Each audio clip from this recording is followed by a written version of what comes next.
The ICF Training and Technical Assistance team is honored to welcome you to this California Housing and Community Development Community Workshop offered through the Emergency Solutions Grant Coronavirus Relief Consulting and Staffing Services Contract.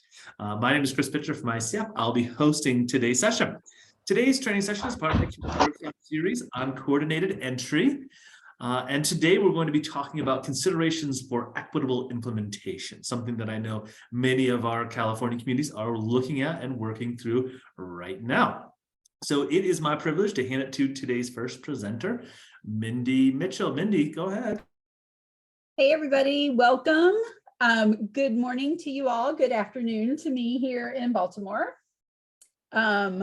Super excited to be a part of this workshop again, the second part of our coordinated entry series. And hang on just a second, I'm trying to find there they are.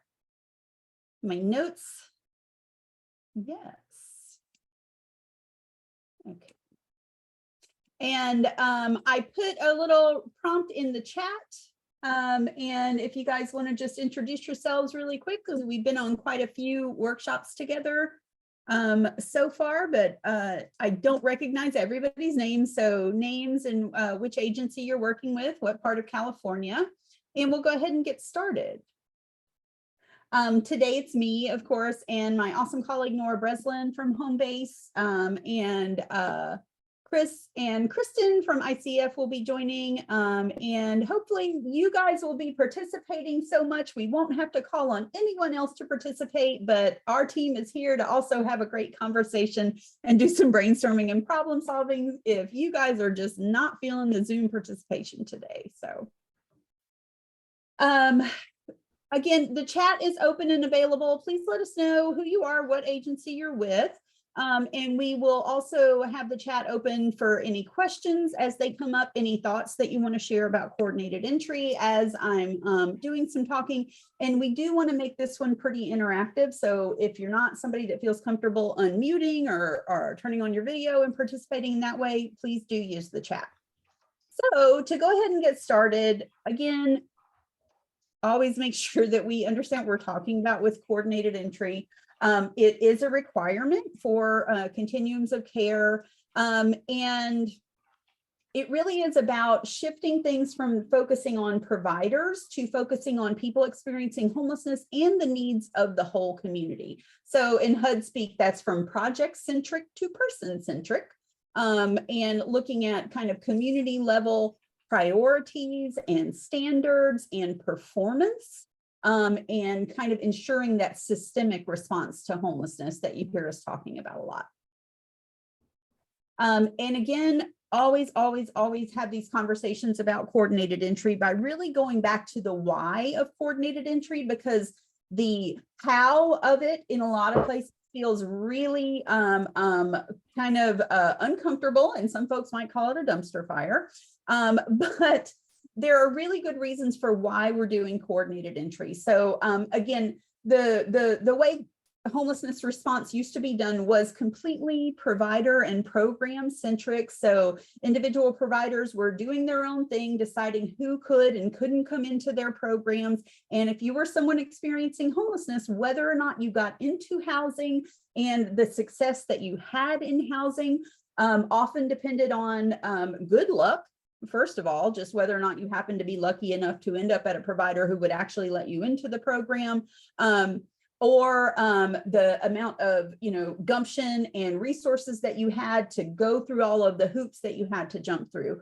Another thing that I want to talk about too, especially since we're talking about coordinated entry and equity today, is that before coordinated entry, who got into those housing programs was also racially biased.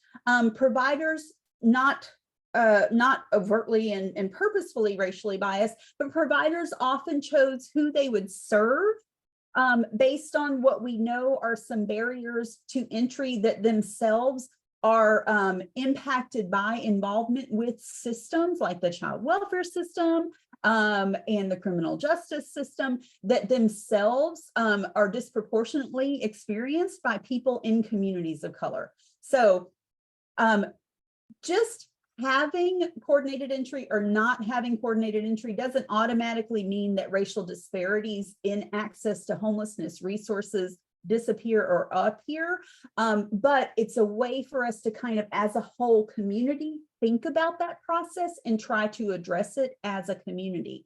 And another thing to keep in mind too is that we're doing two things here. We are definitely trying to reduce disparities in homelessness, but we're also actually trying to end homelessness. So coordinated entry itself is about those two things as well. It really is about addressing things from that kind of systemic response, using a collective impact approach to homelessness versus something that's very much just provider centric and provider driven. Also, as a reminder, we did briefly cover this flow chart last week. It's something that that I put together with Cynthia Najendra, who's now with the city of San Francisco, when we were both at the National Alliance to End Homelessness.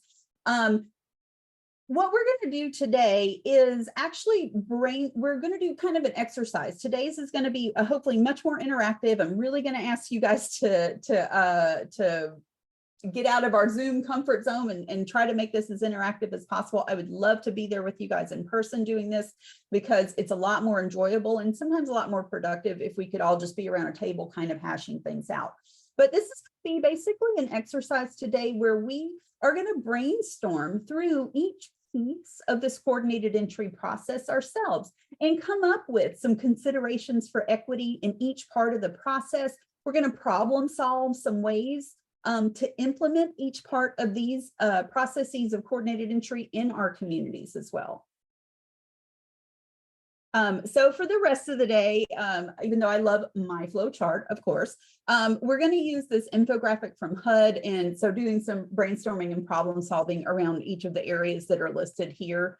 And I will move on to the next one. Okay, so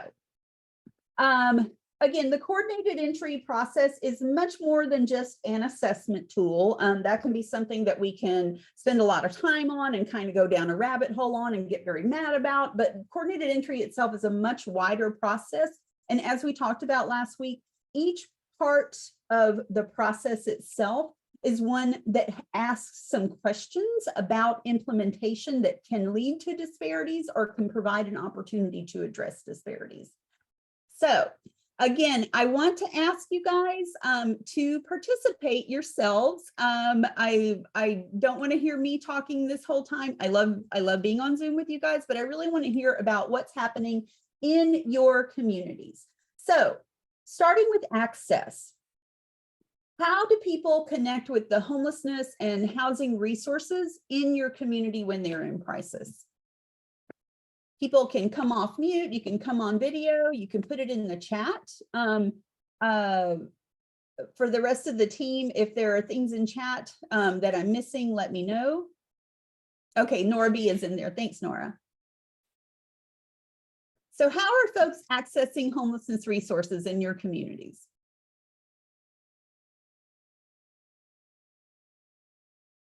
Thanks, Monique. Monique in the chat says Home Connect line. Mindy, this is Christine Platt. I can say that in our city, they are generally started to connect with services through the street outreach, which I do, and then trying to connect them to our housing people, our shelters, or any other resources. And I wouldn't say that's all, but there's quite a bit that comes in that way. Great. Monique also talks about in her community, street outreach teams are going out daily. Caitlin in the chat, street outreach or calling 211. Kate in the chat too, outreach or 211. Lucia 211. Thanks you guys for participating in the chat. So I think this is probably how it is in most communities. There are a couple of ways main ways where when people are in crisis, they're reaching out, or when they're unsheltered, we're reaching out to them. So it's either outreach or the helpline, the 211 line, whatever those access points are. So now let me ask you guys this. What demographic data do you have in your community about who is doing either that connecting and reaching out themselves, or who is being reached out to? Yenny says that access sites do initial meetings with the clients. What about demographic data? Anybody in your community collecting data on either who's being reached out to or who's reaching out to you trying to access resources?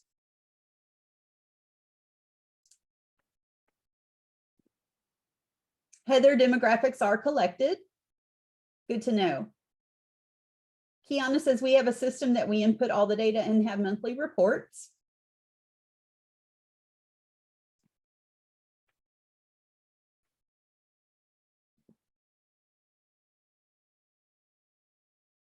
So some places actually, this is good. I'm glad to hear that some of you actually are looking at that data. I think for some communities, this data is around race and ethnicity may not be being collected.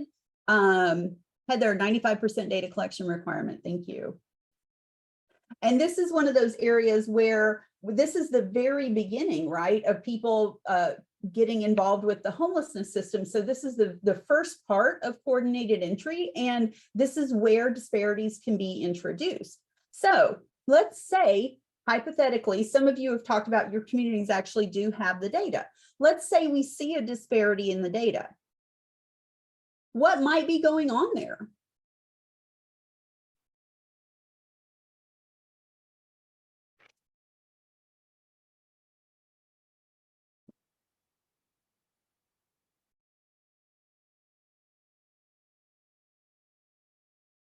Kiana, thank you. Yeah, language gap could be happening.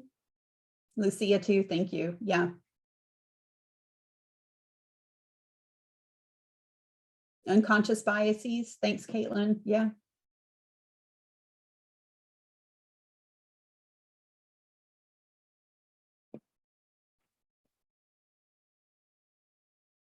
Where is your outreach happening?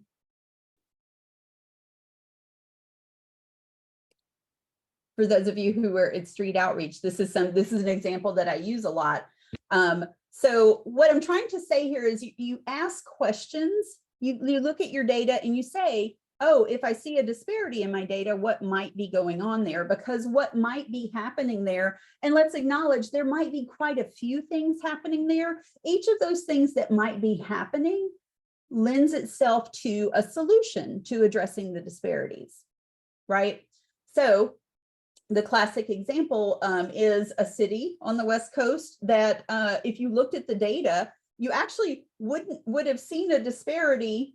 And this is where when we look at our data, we may not see a disparity, but we should still ask a question. If we're not seeing a disparity, does what we're seeing actually make sense? So in this West Coast city, if you just looked at the data for outreach and also for day center drop-ins, it seemed disproportionately white, right? And people knew anecdotally, and communities of color especially knew, that there actually is a disproportionality among people of color experiencing homelessness. What was happening was that the day center itself was located in a place that mostly, this was homeless youth, that mostly white homeless youth went to. And outreach was happening in encampments where mostly white homeless youth camped, right? And in communities where Black homeless youth were experiencing homelessness, that were, by the way, completely disconnected from transportation, so they couldn't get to the downtown area where the day center was, right? So if you just looked at that area and you just looked at the data from that area, you would have thought not only is there not a disparity, but it's flipped the other way where white youth were disproportionately represented. But what was really happening is that the outreach itself wasn't going to where youth of color were, and youth of color couldn't get to where the day center, where the access point was, right? So even at the very beginning, and this is before we ever do an intake, it's before we ever do an assessment tool, right? There were questions to ask, there was data to look at, and then there were problem solving to be done. Thanks, Chris, in the chat, talking about access point in places where folks from tribal nations or other marginalized populations cannot access. So this is kind of the exercise, you guys, that we're going to do today. Again, I invite you to come off mute, popcorn in, if raise your hand. Nora B is monitoring for us. We're going to do the same kind of exercise for each part of the coordinated entry process.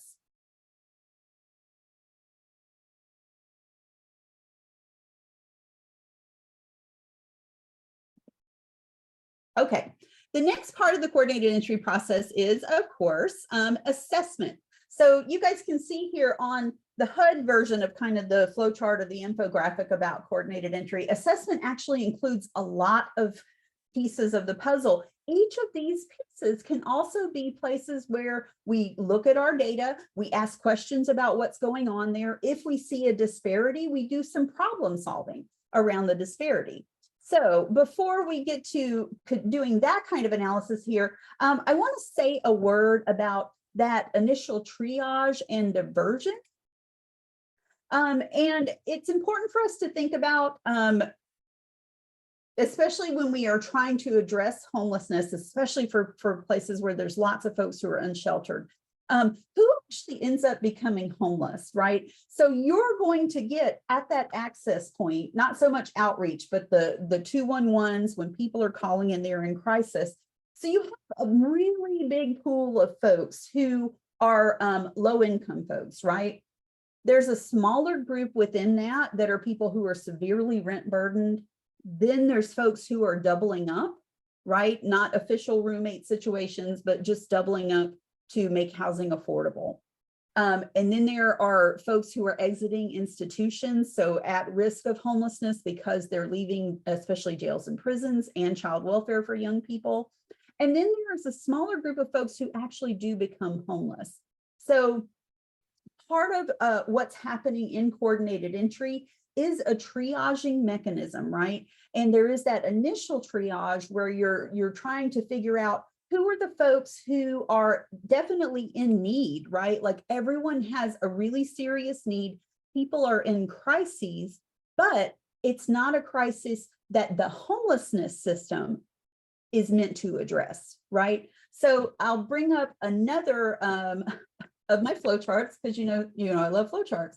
That we talked about. This one is the definition flow chart, but in this case, don't think about the HUD definition stuff. It's really about that big Pentagon at the bottom, and it's about all those other resources that are available in your community, federal resources, state resources, housing and non-housing resources, right? What private resources are available, what social service resources are available. So when folks are at that initial triage and diversion point, are we able to, in coordinated entry, in that intake place, whatever that is, 211 in a lot of communities, are there mechanisms in place to get people to, even if they're not literally homeless or they're fleeing violence, are there mechanisms in place to get folks to the other resources that are available to them?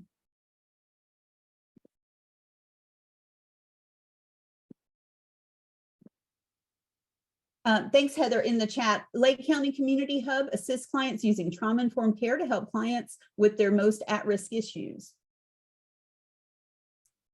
Heather, do you feel comfortable coming off mute and talking a little bit more about that?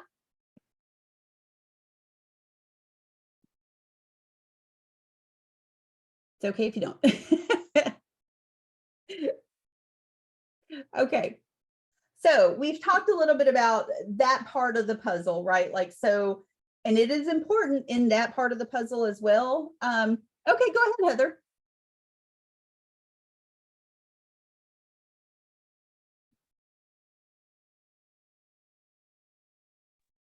I can try to unmute you too, Heather. There we go. Can you hear me? Yes, yes.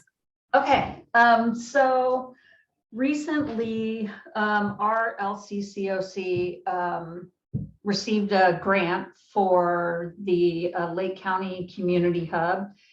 And our model basically is we're also the coordinated entry provider also.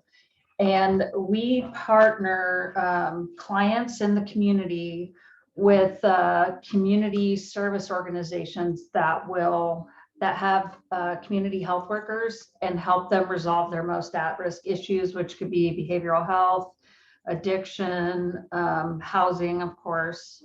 If they don't have insurance or they don't have a license, they walk them through and help them with all of these to resolve these issues. with the end result being helping them to get in long-term, permanent, stable housing and address the factors that contribute to that, to being unhoused. Thanks, Heather. And are you guys able to collect data for who's getting that service?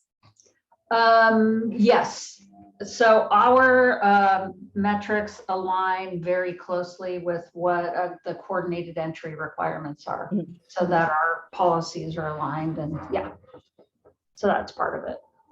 And have you guys been doing it long enough to see if there are any demographic trends? Not yet. We just went live in September. So we're still kind of working the bugs out, but yeah.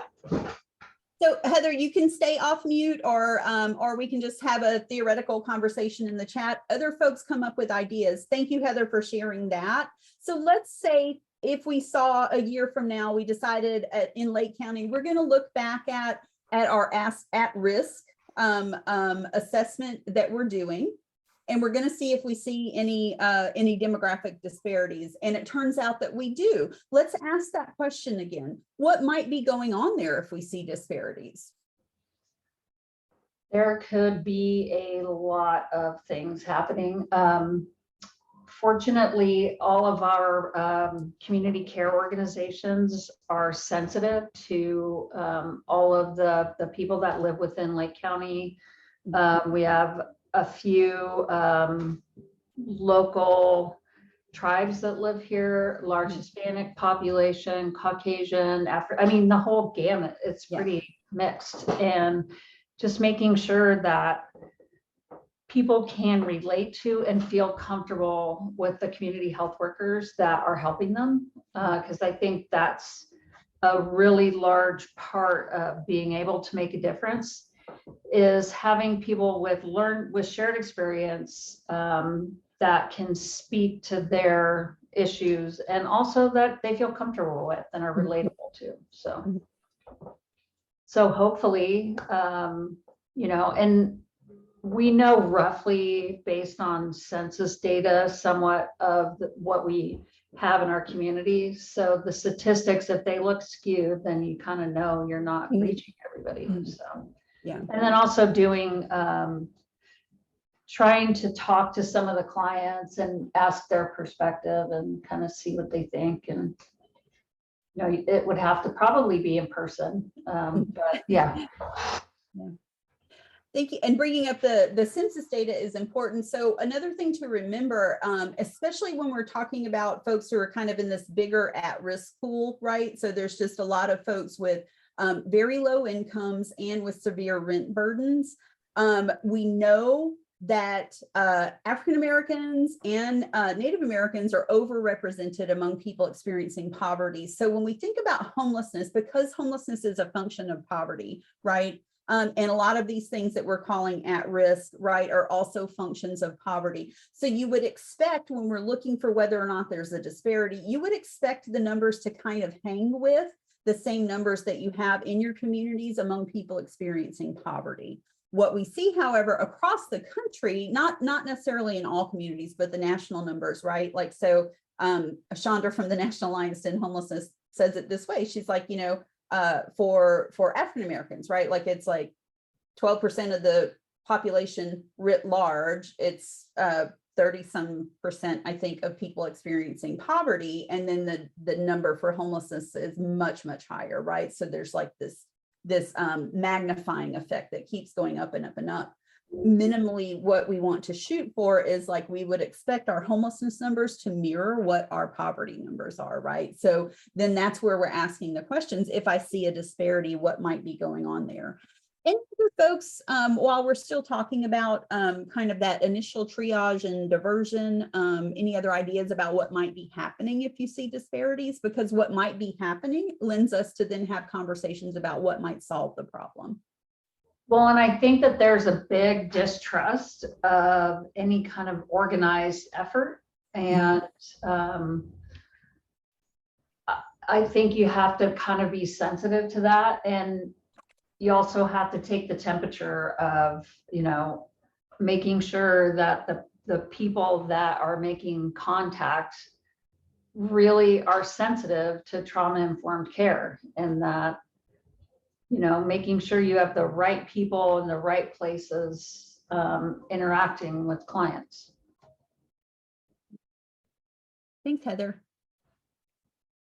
And Mindy, can I just interject? Sure.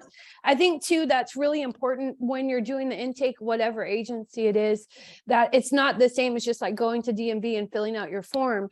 In order to really best know what would work best with that person, it takes a little bit of time. So even though you could say that doing a coordinated entry or like a homeless survey or whatever would take 5 minutes, but to really understand like what direction and who to connect people with, and that's where I think we're lucky. We're pretty rural. I can never say that word.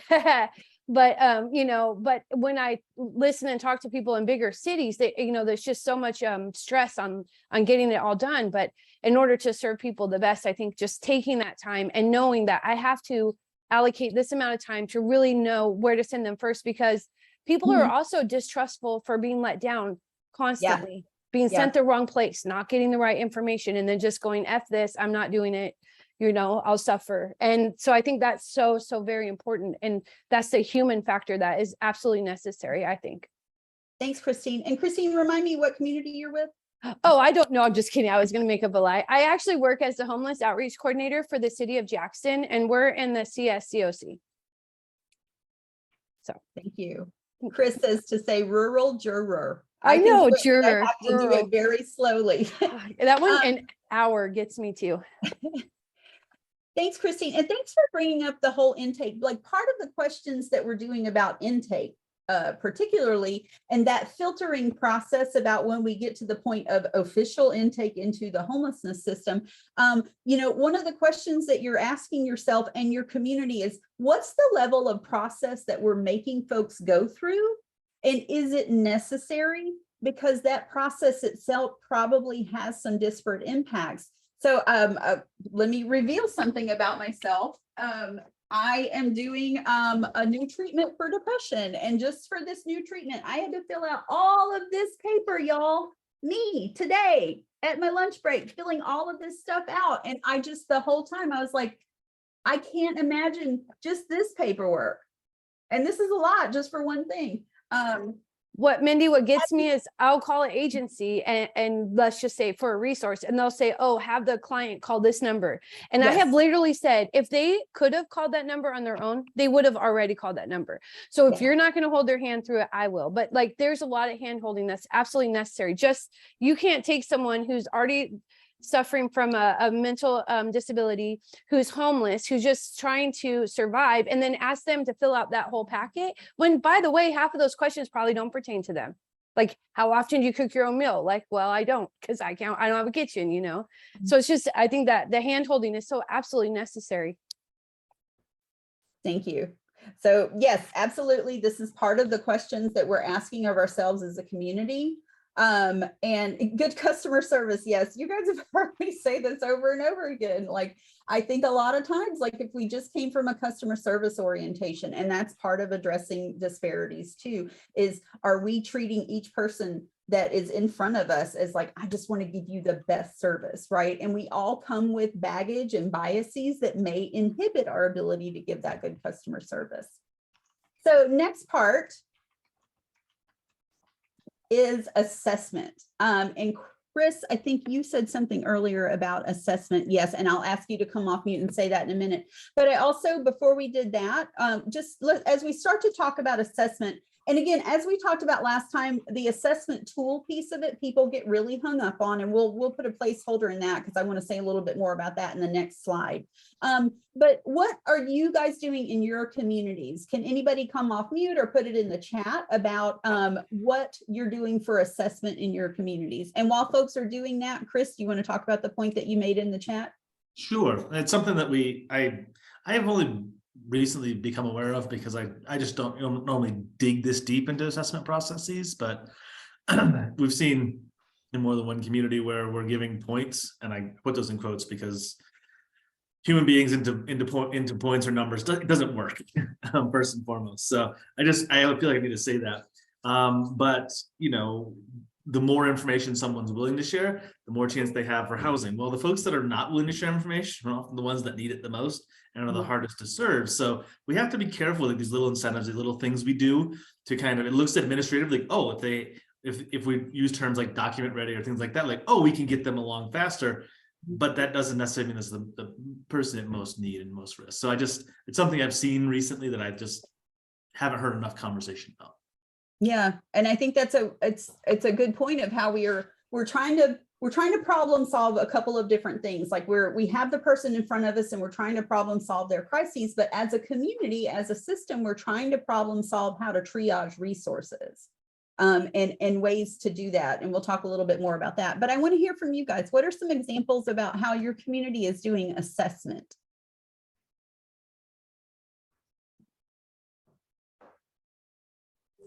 I can go. So I work for the Marjorie Mason Center, and some things that we do, I do specifically with rural areas is we have town victim collaboration meetings once a month.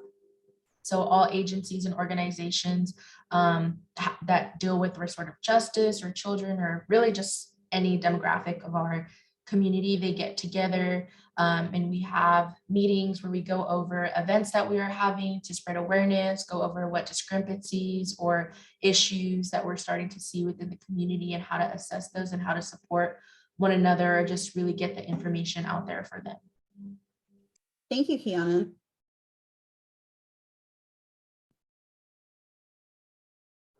Araceli says in the chat, we use place value assessment tool.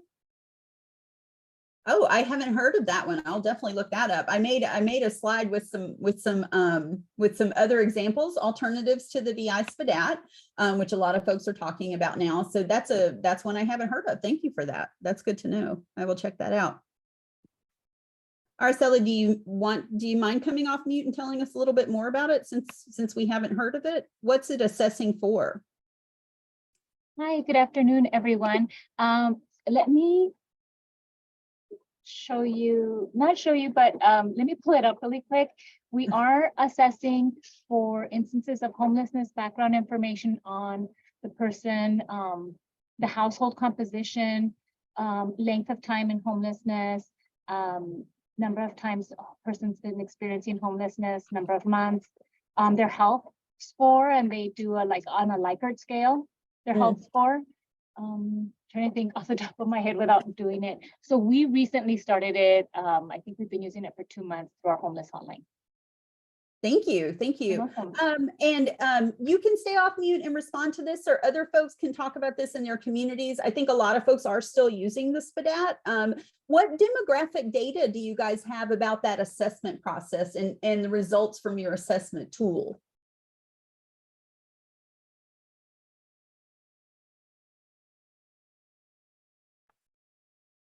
For our community, in addition to the place value assessment tool, we also use a homeless hotline intake assessment. And that is a more thorough document, which the place value assessment tool helps us to identify an acuity score, where the homeless hotline intake assessment gives us more information on the person's circumstances. You know, where are you staying? So it helps us identify if they're sheltered or unsheltered. And we do identify race, ethnicity, and the household composition, and we go into more detail about the household composition, and also about that homeless hotline intake. We call it an intake assessment. We also ask questions about what community supports they're currently receiving, and we ask them inquiries about community supports they may need. For example, if they need referrals to behavioral health services or to Medi-Cal program, CalFresh services, CalWorks program. So then by the time we're done with the intake assessment and the place value assessment tool, we can match them to programs that can address their needs in the community. That's great. I love hearing about the referrals to the other resources, to that big Pentagon, right? Like making sure that folks getting referred to everything that they're eligible for in the community, even if it's not a housing resource. That's great to hear. And Araceli, which community are you with? Imperial Valley Continuum of Care Council. Great. Thank you. Thank you. As well. And so for other folks, again, this is, we'll keep having this kind of conversation over and over again at each point in the process. What if we do see disparities in our data on assessment tools? What might be going on there?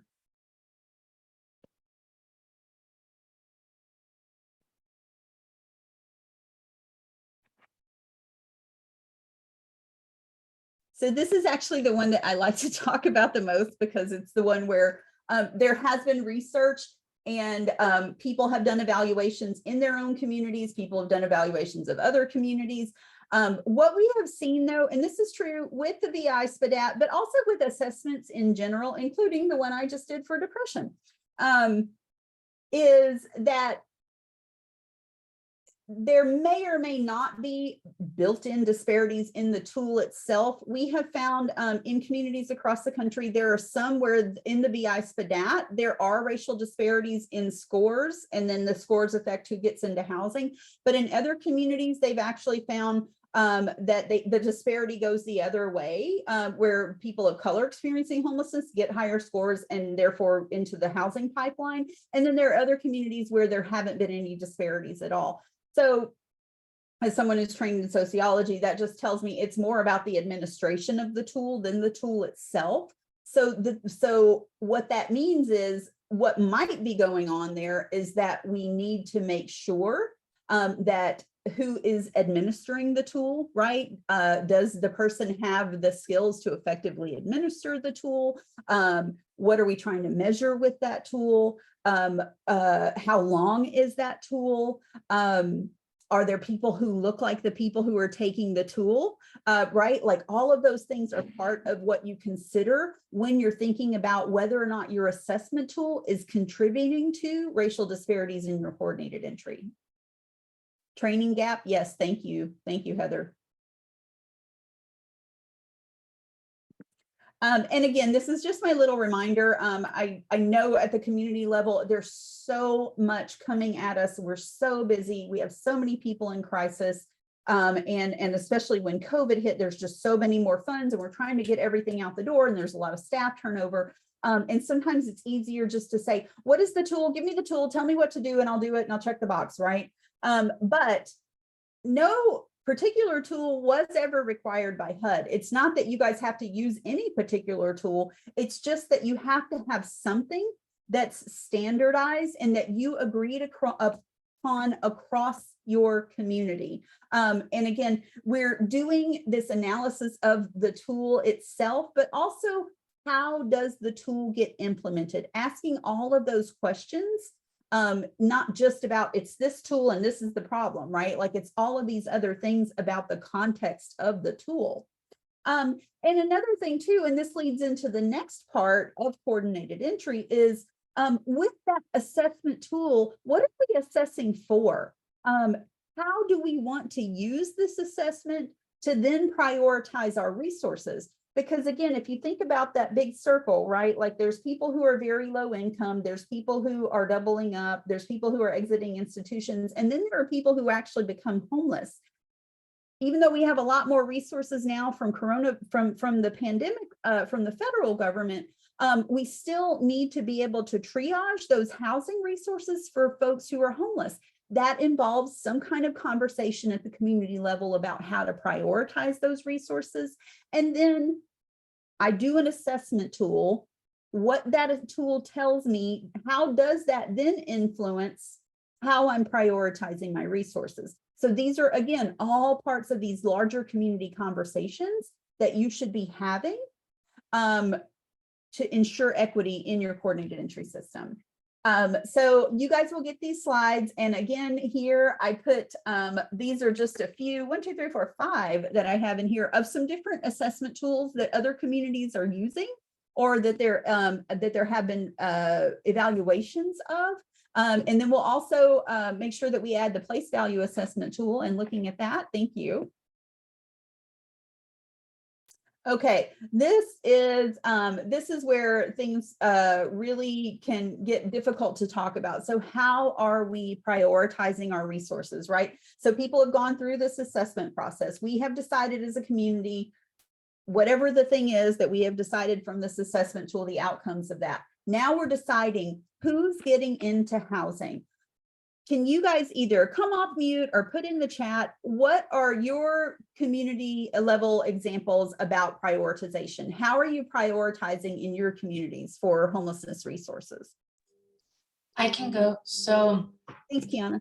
similar to as people were sharing, we do also do an assessment. So since we deal with domestic violence survivors who are leaving their abusive relationships, we do a score assessment when we do intakes with them, asking questions as far as, how much has an abuse advanced? Do they believe that they are, at risk of losing their lives, things like that. And so what we do is we do try to provide shelters and things for them.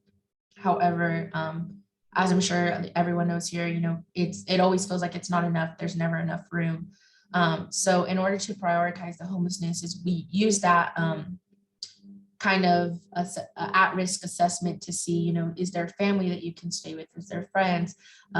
If we are at capacity within our shelters, but we also extend out into like hotels and things like that, where we have partnerships in order to facilitate those housings, as well as doing like housing vouchers and things like that for them. Thanks, Kiana. Heather says in the chat, based on a score, right? I think that happens in a lot of communities that that based on some score, you're either prioritized for, particularly for permanent supportive housing, right? We talked about that last week, or wrapper housing. Oh, Heather, thank you. Families with children are first, people who have disabilities.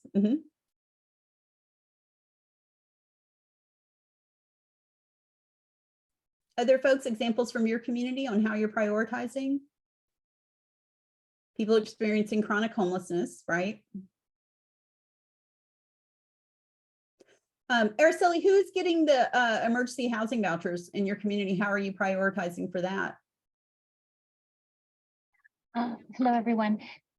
Initially, we partnered with victim service providers and as well as rapid rehousing providers, and we were receiving referrals from persons who were certified as experiencing homelessness. And we started with those referrals. And then we opened it up once we put the place value assessment tool in a pilot project. We're already receiving homeless hotline calls. So we have a log of all of the callers, and then we went back and started doing the place value assessment tool. And those with the highest acuity, chronic homeless, health conditions, were getting prioritized for the emergency housing vouchers. Thank you. You're welcome. Any other folks, examples of how you're doing prioritization in your communities?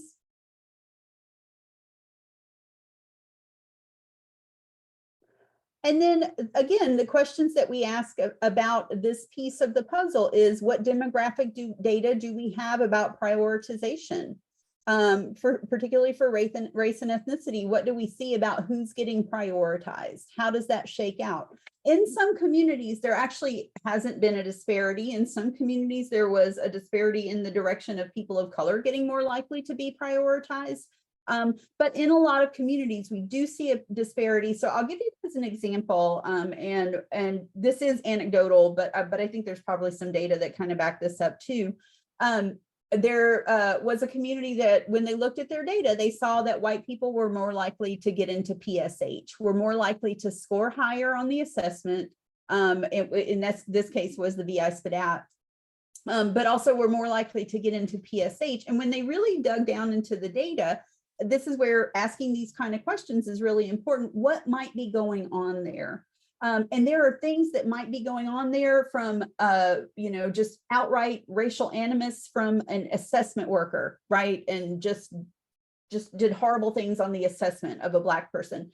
To these larger structural issues, which in the case of this community was that Black people with disabilities were denied being certified as disabled in greater numbers than white people with disabilities were. And then that kind of snowballed into when people are experiencing homelessness, and we have set a prioritization in our community that people with certified disabilities should be the ones who get into permanent supportive housing, you see the disparity there too from that snowball effect, right? So that's something we see the data, we ask about the data, what might be going on there. With the what might be going on there, now the question was, what do we do about it? So in this community, they made extra effort to do the SOAR process, right? Like to get folks certified, especially Black folks experiencing homelessness, made extra effort to go into places where Black folks experiencing homelessness were more likely to be, to do the SOAR process, to do what, again, that filling out all of that damn paperwork just to get a doctor's appointment, right? All of that kind of stuff. So making that effort to address that feeder that's feeding into the disparity was a way to eliminate the disparity without losing the, actually, yes, as a community, we do want people with disabilities to be prioritized, right? So this can be a hard conversation to have. And I'm going to give you guys some examples from my various experience in different communities across the country without naming them. If you guys feel okay saying so in the chat or coming off, how should scarce resources be prioritized? I'm going to give you an example from a community that shall remain nameless, but there, and you probably will all recognize this in some of your communities. People feel very strongly in some cases that families with children should be getting permanent supportive housing instead of quote unquote old guys, old alcoholics who are just bums on the street. There's a very much a sense of who deserves, right? So we can acknowledge that when we're having these community conversations, that when we talk about prioritization, there's inevitably going to be some who deserves this, right? And because of the history of this country, that who deserves question is also has a lot of racial baggage to it too, right? So these are all these really hard conversations that we have to have at the community level. And those questions about prioritization are going to be part of what we have to do when we want to make sure that our coordinated entry system and this piece of it are being done in an equitable way. I mean, it does feel like in the scarcity, resource place we've been for a long time, it's easy for us to say, let's help veterans, let's help women and children, let's help youth. But when we think about our unsheltered populations and those that are really driving political discourse in our community, those are not the folks that we're normally talking about. So we kind of got to balance those things, right? Because I think we all recognize that we're very much losing the PR battle on homelessness, specifically unsheltered homelessness. So just saying we're only going to help those that don't look like that is only further making that gap harder to recover in. So I know that wasn't exactly about coordinated entry. I kind of mixed a few things together. No, but it is the coordinated entry conversation is happening within that larger conversation. And so those are all pieces of when you're in the room, ideally we're all in the room around a table when we can get back to doing that safely. When we're having those conversations, those are considerations that we have to have. Heather talks about basing it on a score. There's a good argument for that because it does take that human element out of it because humans come with biases, right? Mindy, I'd like go ahead, Christine. I just like to interject. One of the, again, where I live at is we're not a big metropolitan. So though I know for on street outreach that I have fought very hard, specifically for families with young children, only because my biggest concern is preventing them from getting caught up in the CPS cycle, and that's just another huge barrier to have to overcome. Yeah. So I try really hard as soon as and I've only had a couple of families. We're really lucky here. I've only had a couple of families, but I mean, trying hard, find them a shelter immediately as much, and then also what I'm seeing here is an increase in our seniors who are getting displaced out of their homes where their landlord is, basically under the guise of, and we're going to see this, renting to a family member, and then they take a senior who's been paying a low rent for a long period of time and booting them out. So I mean, just right now I have a 71-year-old, I have a 68-year-old, a 62-year-old, I had a 75-year-old who unfortunately passed away while she was unhoused. I mean, traumatic, right? So I think that in the prioritization, I think in the coordinated entry, we do have those, like when we do the CES survey or whatever, we do have those options to write our own assessment on it. But I think what we need to focus on, I'm not saying that someone who's been unhoused for 7 years is not as important as someone who's 71 and newly unhoused living in their vehicle. However, I'm going to look at who's at the greater risk. Yeah. And I will tell you, I love to say this because my unhoused people are healthy as all get out. You right? I mean, I feel like a fat slob next to them. They walk everywhere. They don't eat all the junk food and drink Starbucks, whatever. But like, I think the at risk is the most important, and whatever that is. And we don't have a lot of diversity when it comes to ethnic groups here. We're just, like I said, we just don't have that huge population, but I don't think that that's ever really been an issue for us. But I do think that the at-risk is the most important, and using that little text feature when you're doing your CES or anything to communicate that, yes, they may have scored a little bit lower on the point system, but we're also looking at a very high at-risk person who, like I said, I had a 75-year-old who lived in their car and passed away, and they were newly unhoused, right? And we fought really hard. We just couldn't find housing for that person. But I think that is like looking at the risk assessment of like their ability to sustain being unhoused. That's my opinion. Thanks, Christine. Thanks for sharing that. Also looking into the chat, having checks and balances is important. This is from Heather. If we do not have accountability, not really serving vulnerable community members. Araceli talks about the assessment score, removing the weight and the guilt of prioritizing one person from another. That's really hard work to do. Heather says the question should be built into the survey, which is agreed upon by the COC. So you guys have raised kind of, and this was, I think, the initial impetus for VI SPDAT was like, it's vulnerability to death, right? Like that is legit. That's a legitimate thing to prioritize resources on. Who is most likely to die without this housing resource? That's a very stark and difficult one to do. And you guys know, I started this journey at a shelter for families, right? And I guess I'll say this, I don't think it's a violation of fair housing because we were using private funds, but still, like, this is the reality of what has to happen. We had a small pool of just private money that we could use to pay for, this is a long time ago, to pay for a hotel for a family, right? And again, we were a high barrier shelter and nobody was getting in there quick. It was not an emergency shelter. So we had a little bit of money that we could use in the situations where we couldn't get somebody into our shelter quickly and there wasn't any emergency shelter available in the community, where we could put a family into a motel. And we, unspoken, right, like decided we were going to prioritize that hotel money for a single mom with a little bitty kid, babies, right? Like, it's an ugly prioritization to have to do, but if you were a dad with a teenage boy, we weren't going to use our hotel money for you because we felt like the people who would be most vulnerable having to be outside was a young mom with a baby, right? And so this is the kind of real conversations you should be having at the community level about prioritization, because those are kind of the hard questions that you have to answer.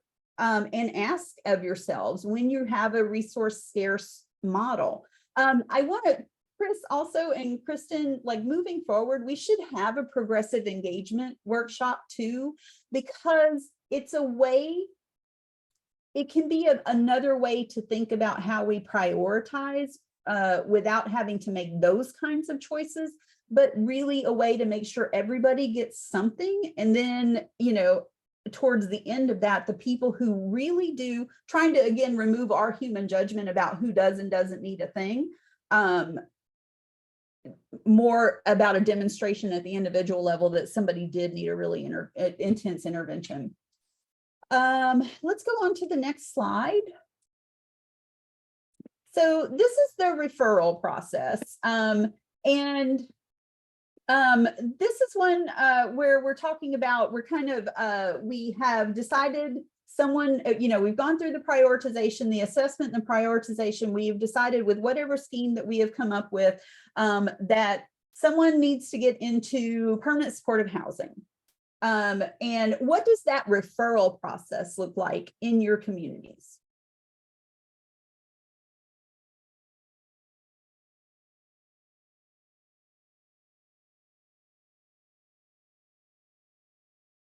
I can go. So we have different methods of referral for our services. So we have our family stabilization program, which is directed specifically for recipients who are receiving like CalFresh or welfare to work checks, so that they're immediately enrolled within our services.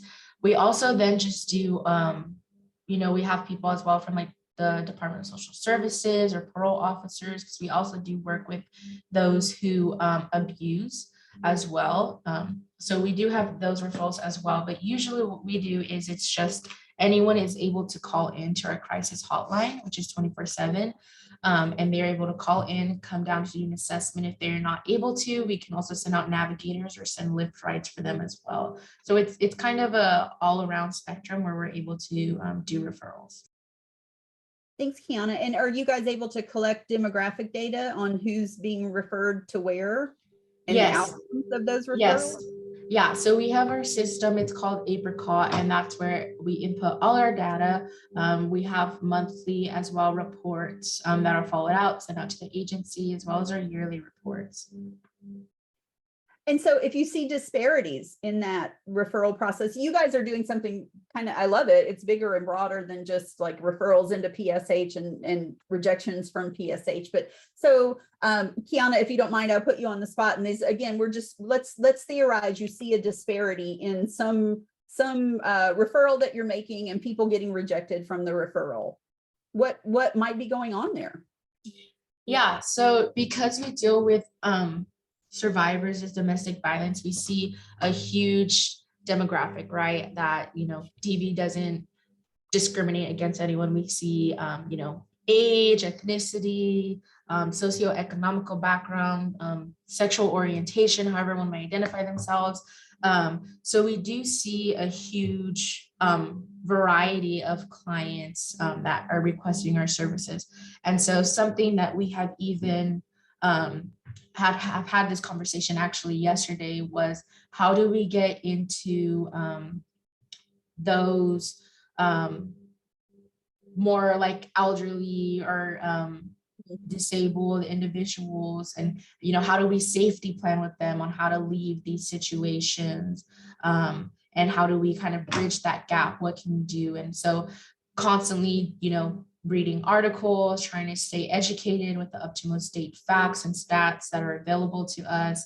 And then also just simply connecting with other organizations as well. I think there's a lot to be gained in that communication and partnership with other organizations. So, hey, we're kind of noticing this. What are you guys doing? Have you also noticed this? And how can we come together to kind of close that gap? Thank you so much for sharing that, Kiana. Any other folks have ideas about if you saw disparities in the referral process, what might be going on there? Again, keeping in mind, there's potentially lots of different reasons about why we might see disparities. And it's really important not to knee jerk to just one reason, right? And what might be going on there implies a different solution depending on what's going on. Any other ideas?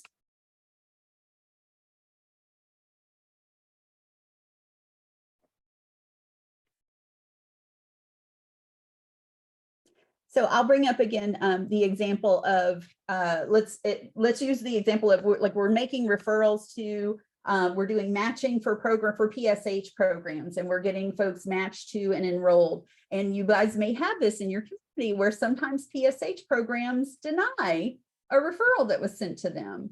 So we want to look at our data, right, and see who's getting referred to PSH. What's the racial makeup there, race and ethnicity, and then where are the denials from referrals coming from? What's the race and ethnicity data there?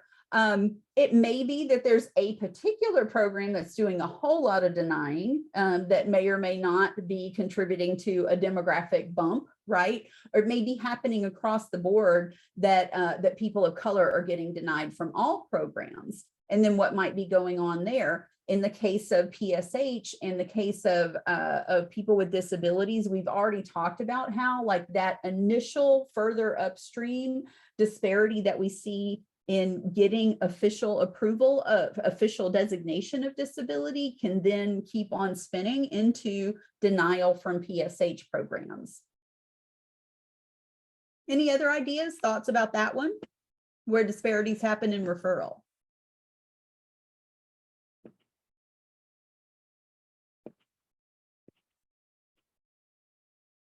And I want to, even though this one is about coordinated entry and getting folks into housing and that prioritization process, I also wanted to go back to the original flow chart. And one thing that that's on the bottom of this one is we're talking about enrollment, and it's still part of that referral process. But we also have to start thinking about when folks are in housing, what services are they receiving? Where are they being housed? Because part of the ongoing conversation about addressing disparities among people experiencing homelessness in your community is beyond that coordinated entry process, right? So today's webinar is about coordinated entry, but you can do this same kind, and you should do the same kind of process about thinking about each piece of the puzzle, asking what's your data telling you, when you see a disparity in your data, asking what's going on there. And then when you have what's going on there, some ideas about what's going on there, what are the solutions, right, to problem solve what's going on there.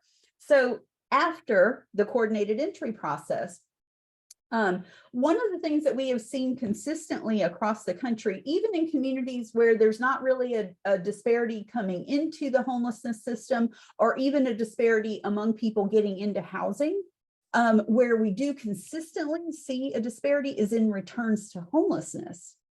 So this is one where doing this kind of talking it through process can be really beneficial. So let's say I'm in a community and I see among my rapid rehousing programs, thank you, Kiana, thanks so much for participating. I see in my rapid rehousing programs that I have a disparity among people returning to homelessness after they've been in rapid rehousing programs. So I'm like, oh, what's going on there?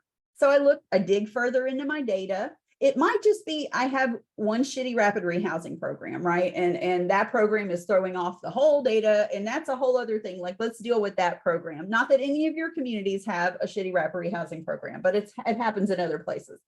But let's say that we do see that disparity. It's not necessarily just a bad program. What might be going on there? There's several things that could be going on there. You could have, for, let's say the disparity is we see more Black people in rapid rehousing returning to homelessness.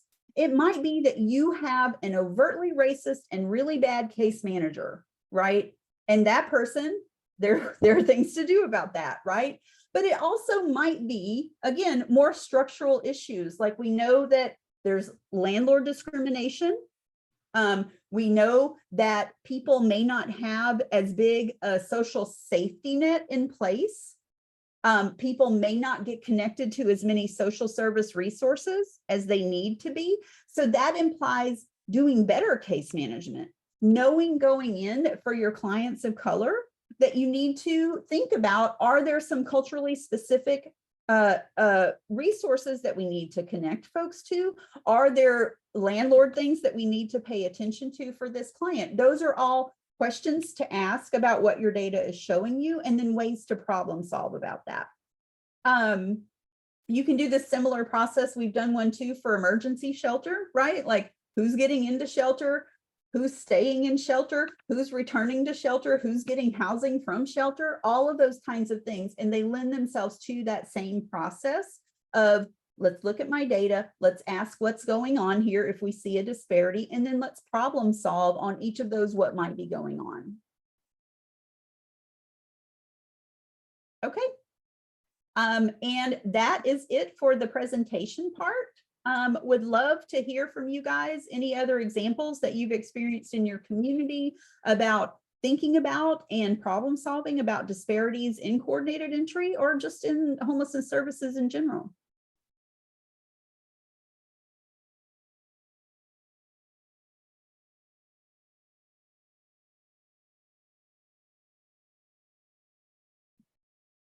Okay. Took the slides down. Would love to say that I can see more faces, but most everybody has their camera off.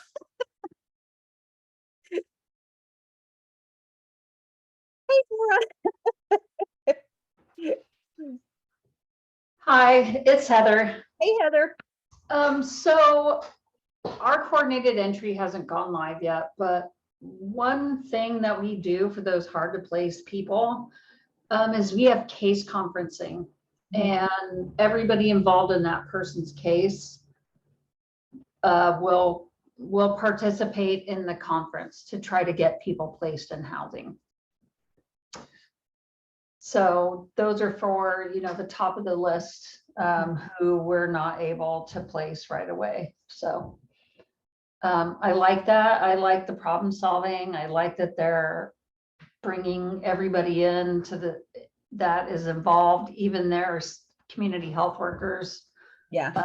And this county is really, really small, and whoever decided to implement the hub, it was just genius because it couples really well with coordinated entry and helping getting people ready for housing. So Thanks, Heather.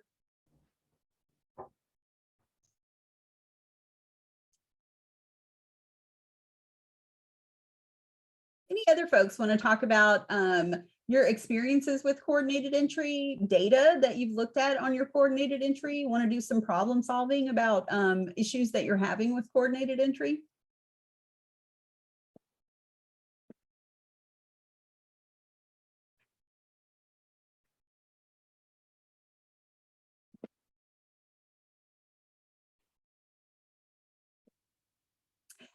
My erstwhile team here, any thoughts that you guys had during the presentation?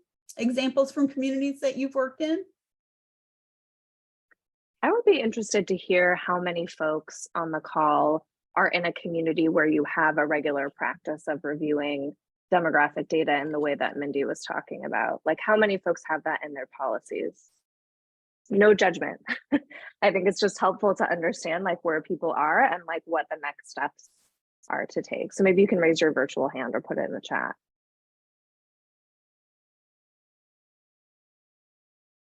Who's looking at coordinated entry demographic data? Lake County, yeah.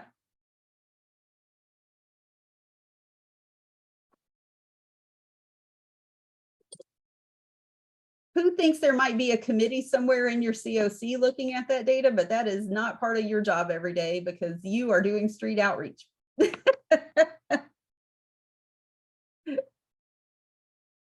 Kate in the chat says our county VSS does this. Yeah, and I only raise it to say, I know folks are always overwhelmed with all the things that COCs, duties and responsibilities COCs have to carry out. But I do think, it can sound overwhelming, but it can actually be an easy lift to add a practice and a policy of reviewing coordinated entry demographic data at your COC meetings or having a subcommittee do it. And that's definitely a best practice.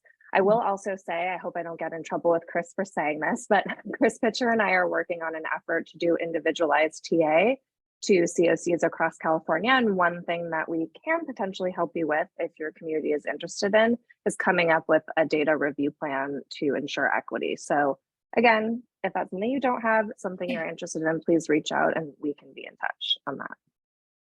Thanks, Nora. Is there an email address that folks can email? Yes, I will put my email address in the chat. I think that's probably the best contact. Okay.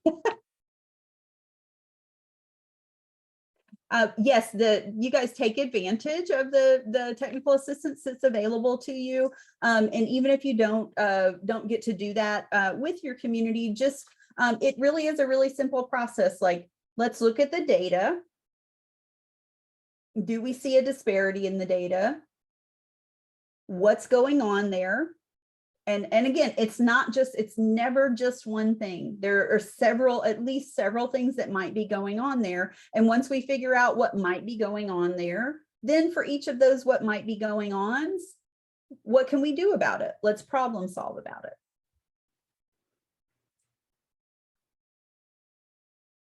Thanks, Norby. Okay, well, I am not going to keep you guys any longer than we have to. Thank you so much for hanging with us today. Thanks for showing up and your interest in ensuring equity and coordinated entry. Reach out if you do have any questions, if you want to share some issues that you're struggling with. And Chris, anything else we need to do before we close out? I don't think so. Just thank you, Minnie, for today's presentation, Nora and Kristen as well for the support. And thank you all for attending this California Housing Community Development Community Workshop session offered through the Emergency Solution Grant Coronavirus Relief Consulting and Staffing Services Contract. Be on the lookout for upcoming sessions. We do have some sessions that are coming out between now and the end of the year. When you leave, a 3-question survey will pop up. Please give us that feedback. We actually look at it every day. In fact, we're going to look at it in about 19 minutes. So when you put your feedback in there, we really do read it every week and make adjustments based on what you suggest. So thank you so much for your time and energy today, and we will hopefully see you at an upcoming session.